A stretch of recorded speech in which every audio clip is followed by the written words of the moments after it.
এখন থেকে আপনার প্রিয় সিরিয়ালগুলো ফ্রিতে দেখুন এক্সক্লুসিভলি শুধুমাত্র সান নেক্সটে। এখনই অ্যাপ ডাউনলোড করুন। আসতেই হতো,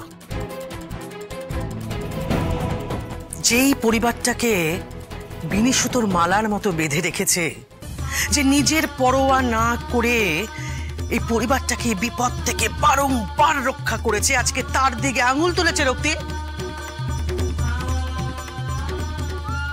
তাই সত্যিটা চোখে আঙুল দিয়ে দেখিয়ে দেওয়ার জন্য আমার এই পরিবারে যে থাকাটা বড্ড প্রয়োজন।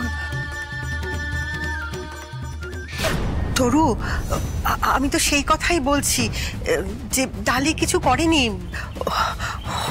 রক্তিম তো শুনছেই না আমার কথা। অনু তো কোনোদিনও এইভাবে নিজের বৌমার অপমান মেনে নিতে পারতো না। তাহলে কেন আমার খালি মনে হচ্ছে যে অনুপমা নয়, বরং ওর বোন নিরুপমা। মা তুমি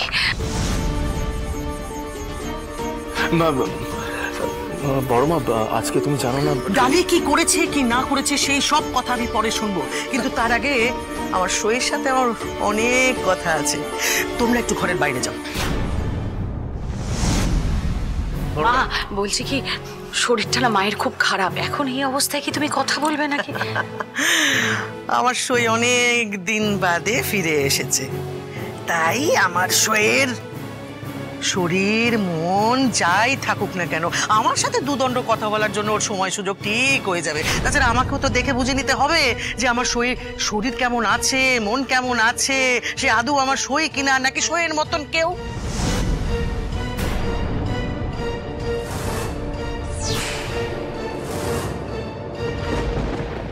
বড় মা, এ আপনি কি বললেন? মানে মাই তো থাকবেন, মায়ের জায়গায় অন্য কেউ কি করে থাকবেন?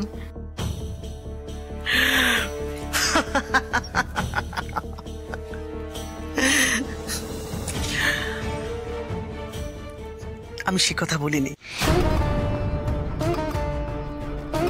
আমি বলেছি যে আমার সই এতদিন বাদে ফিরে এসেছে, তো তাই আমায় বুঝে নিতে হবে না যে আমার সই আবার পাল্টে যায়নি, তো ঠিক আগের মতোই আছে। তো আমাকে একবার যাচাই করে দেখে নিতে হবে না? 2 মিনিট কথা বললেই আমি ঠিক বুঝে যাবো কিরম অনু, তাই তো?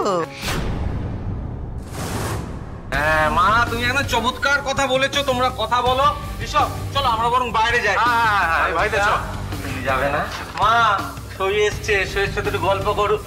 চলো চলে এসো, চলো চলো এসো, এসো গল্প করুক দুই সই।